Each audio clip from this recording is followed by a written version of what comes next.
शाम के पराठे, खाना और बदहजमी, इनका तो चूली दामन का साथ होता है। जरा सा खान पान बिगड़ा नहीं कि तुरंत बदहजमी हो जाती है। लेकिन क्या वर्मा खानदान में लोग अपने खान पान की आदतें सुधार पाएंगे? आइए देखते हैं। अरे बहू जल्दी आ। हे भगवान, ऐसा लग रहा है गले में आग लग गई। सास की चिल्लाने की आवाज सुनकर बहू कीर्ति दौड़ते हुए शांति के पास आती है। क्या हो गया माँ जी? आप बहुत परेशान नजर आ रही है, क्यों हल्ला कर रही हैं?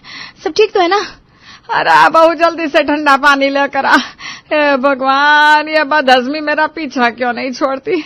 कुछ भी खा लो, लगता है हजम ही नहीं होता। सुबह खट्टी डकारें आ रही है और अब ये बार बार गले में इतनी तेज जलन हो रही है, लग रहा है जैसे किसी ने आग लगा दी हो। अभी लेकर आई माँ जी। बहू रसोई में जाती है और सास के लिए एक गिलास पानी लेकर आती है। लीजिए माँ जी, इसमें मैंने थोड़ा नींबू भी डाल दिया है, आपको आराम मिलेगा। एक बात बताइए, जब आपको हैवी खाना हजम नहीं होता तो फिर रात के समय इतना हैवी खाना क्यों खाते हैं हम लोग? इस हिसाब से तो फिर मुझे खाना ही छोड़ना पड़ेगा। भूखे पेट भी तो भजन नहीं होता बेटा। अब तू ही बता मैं क्या करूं? यह बदहजमी अपनी जगह है और पेट की भूख अपनी जगह।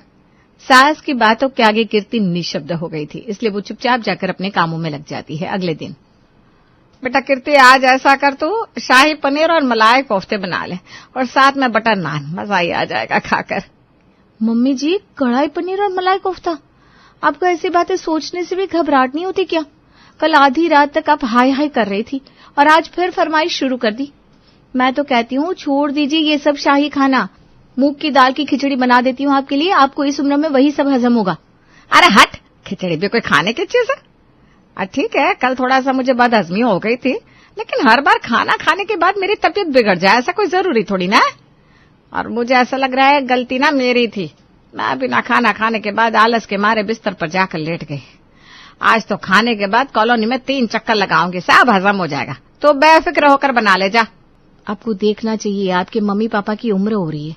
एक तो गर्मी इतनी है कि हल्का खाना भी हजम नहीं होता, ऊपर से मम्मी जी मलाई कोफ्ता और शाही पनीर बनाने की बात कर रही है। अरे यार, बना दो ना जो मम्मी बनाने के लिए कह रही है। उनको हजम हो जाएगा तभी तो इतना कॉन्फिडेंस दिखा रही है वो। और कभी कभार सबको अपच हो जाती है, ऐसा कुछ नहीं है कि मम्मी की उम्र हो गई है। पहले खेतों में 8-8 घंटे काम किया करती थी, ऐसे कौन से 70 साल की हो गई है मम्मी, बस अभी 55 की तो है। बिल्कुल ठीक कहा बेटा तूने। मुझे तो ऐसा लग रहा है तेरी लुगाई हम सबको आज खिचड़ी खिलाकर खिसकने के चक्कर में है, इसीलिए बातें बना रही है। अरे बहू तू जा ना, जाकर खाने की तैयारी में लग। मलाई कोफ्ता और शाही पनीर ऐसी बातें बनाने से नहीं बन जाएगा, टाइम लगता है। और हाँ, क्रीम डालने में कोई कंजूसी मत करना। मलाई कोफ्ते में मलाई ना हो तो वो काहे का मलाई कोफ्ता? ठीक है माँ जी, अगर ऐसी बात है ना कि आपको मलाई कोफ्ता ही खाना है तो कम से कम दिन में खाइएगा, हजम होने के लिए थोड़ा समय तो मिले। अभी मुझे खाना बनाने में कम से कम 2 घंटे लग जाएंगे, डिनर करते करते सबको 9:30 बज जाएंगे, खाना खाने के बाद 10 बजे तक आप लेट जाएंगी। बस तभी तो आपको ये गैस, एसिडिटी, बदहजमी की समस्या होती है। ठीक है, आपको मलाई कोफ्ता खाना है तो कल दोपहर में बना दूंगी, पक्का प्रॉमिस। अपनी सास के साथ बहस करके तू अपना ही समय खराब कर रही है। मैं नहीं जीत पाया तो क्या खाक जीतेगी बेटा? जा अपने काम में लग जा। और वैसे भी अब तेरी सास ने मलाई कोफ्ते का नाम ले दिया है तो अब खाए बिना हमसे संतोष नहीं होगा। ठीक कह रहे हैं तुम्हारे ससुर जी। और एक बात सुनो, दिन में मलाई कोफ्ता इसलिए नहीं बनवा रही हूँ कि दिन में कौन सा सब लोग एक साथ बैठकर लंच कर पाते हैं। एक रात में तो समय मिलता है जब पूरा परिवार इकट्ठा होता है, हंसते मुस्कुराते एक दूसरे के साथ 2 रोटी एक्स्ट्रा खा सकते हैं, सब लोग गर्मा गर्म खाना खा सके, इसके लिए तो मैं ऐसा खाना रात में बनवाती हूँ। ये लो, मैं यहाँ सबकी सेहत के बारे में सोच रही हूँ और यहाँ पूरा परिवार मिलकर मुझे ही ज्ञान दे रहा है। ठीक है भाई, खूब खाओ मलाई कोफ्ता। और अगर रात में माँ जी ने हाय तौबा मचाई ना तो मैं नहीं आने वाली। गलत खान पान खुद रखते और उसके बाद हाय हाय करके आधी रात तक नींद मेरी खराब करते हैं। कीर्ति रसोई में जाती है और उसके बाद सबके बताए अनुसार मलाई कोफ्ता, शाही पनीर और नान बनाने लगती है डाइनिंग टेबल पर। अरे बहू, इतना स्वादिष्ट खाना बना है कि पेट भर गया लेकिन मन नहीं भरा। ऐसा करो, मेरे लिए एक नान और ले आओ। बिल्कुल ठीक कह रहे हैं तुम्हारे ससुर जी। आज तो मलाई कोफ्ता इतना अच्छा बना है कि मेरा बस चले ना तो पूरा का पूरा मैं ही चट कर जाऊं। अरे मम्मी रहने दो, पूरा का पूरा आप चट कर जाओगी तो हम सब क्या करेंगे? तुम ना सबके लिए एक एक नान और बना दो कीर्ति, अभी किसी का मन नहीं भरा है, सब लोग खा लेंगे। लेकिन मम्मी जी, आप लोग पहले ही ओवर ईटिंग कर चुके हैं, इतनी गर्मी हो रही है, रात में फिर परेशान हो जाओगे। बहू तेरी ये बात ना मुझे बिल्कुल पसंद नहीं है। अब सब खाना खा रहे हैं तो क्या आधा पेट ही खाकर खड़े हो जाए? तुझे तो खुश होना चाहिए कि सब लोग तेरे बने खाने की तारीफ कर रहे हैं और पेट भरकर खाना खा रहे हैं। तो माँ जी, मैंने कब कहा कि मुझे खुशी नहीं है? लेकिन आप लोगों की सेहत के बारे में सोचना भी तो मेरी जिम्मेदारी है ना। खैर, कीर्ति की बातों को न आज तक कभी किसी ने ध्यान से सुना था, न आज किसी ने सुना। दादा दादी पिताजी को ओवर ईटिंग करते देख कीर्ति के बेटे अंश ने भी एक नान एक्स्ट्रा खा ली थी। माँ जी, आपने कहा था ना आज से आप खाने के बाद वॉक पर जाएंगी। ऐसा करिए, जब तक मैं बर्तन धो रही हूँ आप सब लोग वॉक कराइए। बहुत ओवर ईटिंग कर ली है आज सबने। अरे बहू, तुम वॉक करने की बात कर रही हो? मैंने तो इतना खा लिया है कि मुझसे हिला भी नहीं जा रहा। बिल्कुल ठीक कहते हैं। मैं तो कहती हूँ कोई मुझे मेरे बिस्तर तक छोड़ दे। अब तो बिस्तर के आगे और कुछ नजर ही नहीं आ रहा। हे भगवान। मम्मी जी पापा जी तो अपने कमरे में आराम करने जा रहे हैं, लेकिन कम से कम आप तो कुछ देर वॉक कर ही सकते हैं, या आपसे भी हिला नहीं जा रहा है? अरे नहीं कीर्ति, मैं अपने रूम में ही ठीक हूँ। तब तक तुम बर्तन धो लो, फिर साथ में वॉक करने चलेंगे। और वैसे भी तुम्हें पता है ना, अकेले वॉक करने से मुझे बोरियत हो जाती है। ठीक है, मैं किचन साफ करके बर्तन वगैरह धोकर आती हूँ, आप तक वेट कर लो। आयुष और उसके पापा बेडरूम में जाकर बिस्तर पर पसर गए थे और दूसरी तरफ कीर्ति रसोई की साफ सफाई बर्तन वगैरह में जुट गई थी। तकरीबन आधे घंटे बाद जब वो सारा काम खत्म करके अपने कमरे में पहुंची तो देखा कि अंगद और आयुष दोनों सो चुके हैं। ये लो, हो गई इनकी वॉक। पता नहीं कैसे आलसी लोग हैं, अपनी सेहत की कोई परवाह ही नहीं इन लोगों को। बस ठूस ठूस के खाना और बिस्तर पर पड़े रहना, यही दो काम आते हैं। कोई अकल की बात सिखाए तो वो दुश्मन है सबका। गुस्से में बड़बड़ाते हुए कीर्ति भी कमरे की लाइट ऑफ करती है और बिस्तर पर जाकर लेट जाती है। अभी उसे बिस्तर पर लेटे कुछ ही देर हुई थी कि उसे धमाके की आवाज सुनाई देती है और पूरा कमरा गंदी बदबू से महकने लगता है। इतनी गंदी बदबू आ रही है। बेहिसाब खाएंगे तो पेट में जाकर खाना सड़ेगा ही ना। रोज का काम है, रात के 10 बजे डिनर करेंगे और फिर पूरी रात ये बदबू भरे गोले छोड़ते रहेंगे। हर 5 मिनट में अंगद गोले दाग रहा था, जिसकी वजह से कीर्ति की नींद उड़ गई थी। उसका पारा 7वें आसमान को छू रहा था। तभी बेटा अंश उठकर बैठ जाता है। मम्मा, पेट में बहुत दर्द हो रहा है। अरे बेटा, क्या हो गया? अच्छा रुको, मैं तुम्हें पेट दर्द की दवा देती हूँ। नहीं मम्मा, बहुत दर्द हो रहा है, बेचैनी हो रही है, कुछ अच्छा नहीं लग रहा है। इतना कहते कहते अंश कमरे में ही उल्टी कर देता है। ये तो होना ही था, मैं जानती थी, इसीलिए मना कर रही थी कि इतनी रात के समय इतना हैवी खाना मत खाइए मत खाइए। ऊपर से माँ जी है, मलाई कोफ्ता में भर भर के मलाई डालना, शाही पनीर में काजू और क्रीम कम नहीं होना चाहिए। खूब खाओ, क्रीम नुकसान तो करेगा ही। गर्मी के मौसम में लोग घिया तोरी खाते हैं और हमारे घर के लोग सुधरने का नाम नहीं ले रहे। आधी रात को बेटे के कपड़े बदलवाकर, कमरे की सफाई करके और अंश को दवाई खिलाकर सुलाते सुलाते कीर्ति को 1 बज गया। वॉशरूम इस्तेमाल करने के लिए कीर्ति जैसे ही अपने रूम से बाहर निकलती है तो देखती है सासू माँ के कमरे से भी हाय हाय हाय हाय की आवाजें सुनाई दे रही है। मम्मी जी, क्या हो गया? क्यों हाय हाय कर रही हैं आप? ठीक तो है ना? क्या बताऊं बेटा, आज तो इतनी एसिडिटी हो रही है, बेचैनी के मारे 1 मिनट के लिए भी नींद नहीं आ रही। खट्टे डकारों ने जीना मुश्किल कर दिया है। समझ में नहीं आ रहा क्या करो बहू, तो ये कोई दवा पिला दे। माँ जी, आपको दवा की नहीं, परहेज की जरूरत है। अरे ऐसा भी क्या शौक है आप लोगों का कि खाना देखकर आप लोग अपनी सेहत की भी चिंता नहीं करते? किसी और की ना सही, अपनी चिंता तो आदमी को होनी चाहिए ना। अरे बहू, दवा के बजाय तानों से इलाज करेगी क्या मेरा? गैस का गोला बनकर उड़ जाऊंगी, कुछ कर जल्दी से। जा रही हूँ माँ जी, इनो लाती हूँ, पी लीजिए, थोड़ा बहुत आराम तो मिल ही जाएगा। पहले पति अंगद, उसके बाद बेटा अंश और अब सास की हालत देखकर कीर्ति मन ही मन सोच लेती है कि ये लोग तो सुधरने से रहे हैं, अब उसे ही कुछ सख्ती करनी पड़ेगी, वरना ये सब ऐसे ही चलता रहेगा। अगले दिन शाम को, अरे बहू, अभी तो 7 बज रहे हैं, अभी से क्या खटर पटर करने लगी रसोई में? तेरे बाबूजी और अंगद ऑफिस से आ जाए, उनसे पूछ कर खाना बनाना। माँ जी, उनसे पूछने के चक्कर में रोज खाना लेट होता है। 10 बजे खाकर आप लोग सीधा सोने जाते हो, इसलिए मैंने सोच लिया आज से 8 बजे तक सबको डिनर खत्म करना है, ताकि सोने से पहले 2 घंटे का समय तो मिले। अरे बहू, कैसी बेतुकी बातें कर रही है? ऐसे ही कुछ भी बनाकर रखने की क्या जरूरत है? इतने साल हो गए तेरी शादी को, आज तक किसी ने खाया ऐसा खाना जो आज खा लेंगे? रात में हमारे यहाँ सबका मनपसंद खाना बनता है और उसके लिए अभी तुझे थोड़ी देर इंतजार करना पड़ेगा। नहीं माँ जी, आज तक इस घर में जो हो रहा था वो गलत था।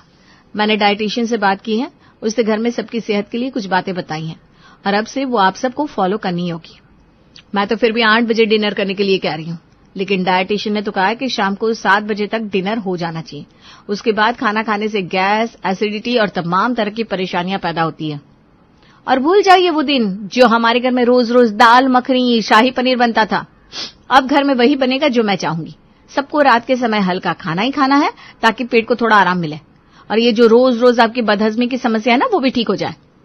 अपने बारे में ना सही, कम से कम उस छोटे से बच्चे के बारे में तो सोचिए आप लोग। कल आधी रात तक पेट दर्द से वो परेशान था। इतना ही नहीं, एक उल्टी भी की उसने।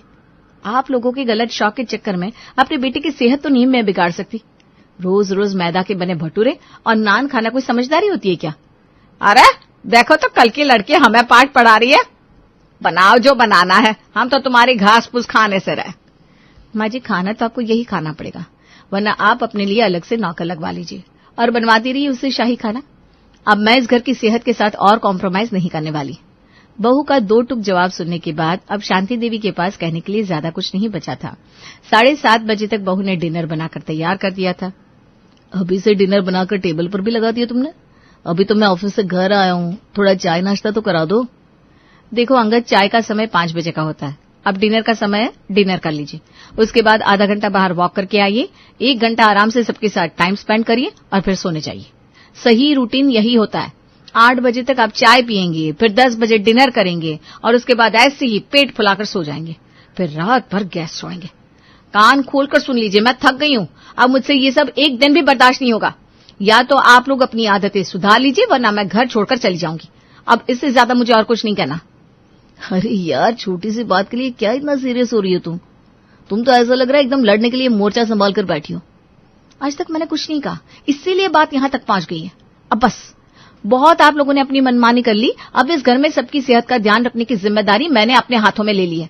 माँ जी से तो मुझे कुछ उम्मीद है नहीं, क्योंकि सबसे ज्यादा माँ जी ही तला भुना और भारी खाना बनाने के लिए कहती रहती। बहू के कहने पर सभी लोग 8 बजे ही मन मारकर डिनर कर लेते हैं, लेकिन आदत बड़ी गंदी चीज होती है। लौकी की सब्जी से 2-2 रोटी खाने के बाद 10:30 बजे तक सबके पेट में गुड़गुड़ गुड़गुड़ भूख लग गई थी, क्योंकि देर रात खाना खाने की गंदी आदत जो पाल रखी थी। और वैसे भी मलाई कोफ्ता खाने वालों का लौकी की सब्जी से कहाँ चलने वाला था। रात में 10:30 बजे। बहुत देख लिया तूने अपनी मनमानी का नतीजा, इसीलिए मैं रात के समय हैवी खाना बनवाती हूँ। कम से कम इतनी लंबी रात होती है, आदमी चैन से सो तो सके। अब तेरी उस पानी जैसी लौकी की सब्जी खाकर 2 घंटे में भूख लग गई, और सिर्फ मुझे नहीं लग रही, तुम्हारे बाबूजी को भी भूख लगी है। अब बताओ क्या पूरी रात भजन करें हम बैठकर? सास की बात सुनकर तुरंत उसका पति अंगद भी कमरे में से निकलकर बाहर आता है। बिल्कुल ठीक कह रही हो मम्मी आप। अरे एक तो उस लौकी की सब्जी से ढंग से खाना नहीं खाया गया, और वो तो पेट में जाकर कहाँ गायब हो गई पता ही नहीं चल रहा। मुझे तो खुद भूख लगी हुई है। कहते कुछ बना दो, वरना ऐसे तो भूख से मुझे रात को नींद नहीं आने वाली। सबकी सब ढीठ है इस घर में। इन लोगों की आदत ऐसे नहीं सुधरने वाली। अरे डाइटिशियन ने तो कहा था कि रात में डिनर बनाने की जरूरत ही नहीं है, इनको सलाद और फ्रूट्स खिलाकर सुला दो। लेकिन मुझे पता था सलाद खाकर हमारे घर के लोगों को नींद कहाँ आने वाली है, इसलिए मैंने सबके लिए हल्की सी सब्जी और रोटी बनाई। और ये देखो, ये सब तो 10:30 बजे फिर से पेट पकड़कर मेरे सामने खड़े हो गए। क्या करूं, फिर से डिनर बनाना पड़ेगा क्या? ऐसे क्या मुंह बना रही हो यार? अच्छा चलो ठीक है, मैं ही बाहर से कुछ ऑर्डर कर लेता हूँ। मम्मी आप क्या खाओगी? बेटा ऐसा कर, कुछ चटपटा सा खाने के लिए मंगवा दे, कढ़ाई पनीर सही रहेगा। मेरे लिए तो तू ड्राई मंचूरियन मंगा देना, स्पाइसी वाले, खाकर एकदम मूड फ्रेश हो जाएगा। बहू के मना करने के बाद भी पूरे परिवार ने बाहर से खाना ऑर्डर किया और देर रात को बैठकर खाया। फिर वही हुआ जो होना था। रात के 1 बजते बजते सास शांति को एक बार फिर से बदहजमी हो गई थी। ससुर जी पेट पकड़कर टॉयलेट में बैठे हुए थे। अरे जल्दी करो कीर्ति, माँ बाबूजी की तबीयत खराब हो गई है, जल्दी से कुछ करो। खबरदार जो मेरी नींद खराब करने की कोशिश की तो। अगर इस घर में कोई समझदारी की बात सुनना नहीं चाहता तो मुझे बताने की जरूरत नहीं है कि किसकी तबीयत खराब है और किसका पेट खराब है। 1 हफ्ता बीत गया था। लगभग हर रोज की यही कहानी थी। शाम के समय कीर्ति का हल्का फुल्का डिनर खाने के लिए सब हाँ तो बोल देते, लेकिन बेचारे अपनी आदत से मजबूर 2 घंटे के अंदर ही उन्हें भूख लग जाती और उसके बाद ऊट पटांग चीज खाकर वो अपनी सेहत और ज्यादा खराब कर लेते। कीर्ति भी अब रोज रोज की मुसीबत से परेशान हो चुकी थी, इसलिए वो एक बार फिर डाइटिशियन से इस समस्या का हल पूछने के लिए जाती है। तो आपके घर में सबको कुछ न कुछ चटपटा और हैवी खाने का शौक है, और इसी वजह से वो ज्यादातर मैदा, क्रीम और तेल वाली चीज खाना पसंद करते हैं। मुझे ऐसा लगता है इससे हेल्दी तो फिर पराठे ही होंगे। तुम डिनर में पराठे बना सकती हो। पराठे कम से कम आटे के होते हैं और उसके अंदर हेल्दी सब्जी स्टफ करके तुम अपनी मील को पहले से बेटर कर सकती हो। बस एक बात का ख्याल रखना, बहुत देर रात को इतना हैवी खाना नहीं खाना है, इसलिए ये पराठे तुम ना उन्हें रात होने से पहले खिला देना। 7:30 तक सबका डिनर हो जाएगा तो पराठे को डाइजेस्ट होने के लिए समय मिल जाएगा। डाइटिशियन से मिलकर आने के बाद शाम को 7:30 बजे जब कीर्ति ने बताया कि उसने डिनर में आज आलू के पराठे बनाए हैं तो परिवार में सभी लोग खुशी से उछल पड़े। अरे बहू, आज सूरज कौन सी दिशा से निकला था भाई, जो तूने खुद हमारे लिए पराठे बनाकर रख दिए। वरना तू तो रोज वही घिया, तोरी, परवल, टिंडी बनाती है, जिसे देखकर इंसान की भूख मर जाए। ठीक है माँ जी, भटूरे और नान से तो पराठे बेहतर है ना। मैं आज से आप लोगों के लिए डिनर में पराठे ही बनाया करूंगी। बस शर्त एक है, आपको ये पराठे रात को 10 बजे नहीं बल्कि 7:30 बजे ही खाने होंगे और थोड़ी कसरत भी करनी होगी। और इस तरह अब घर में रोज शाम को बनने लगे थे गर्मा गर्म स्वादिष्ट पराठे।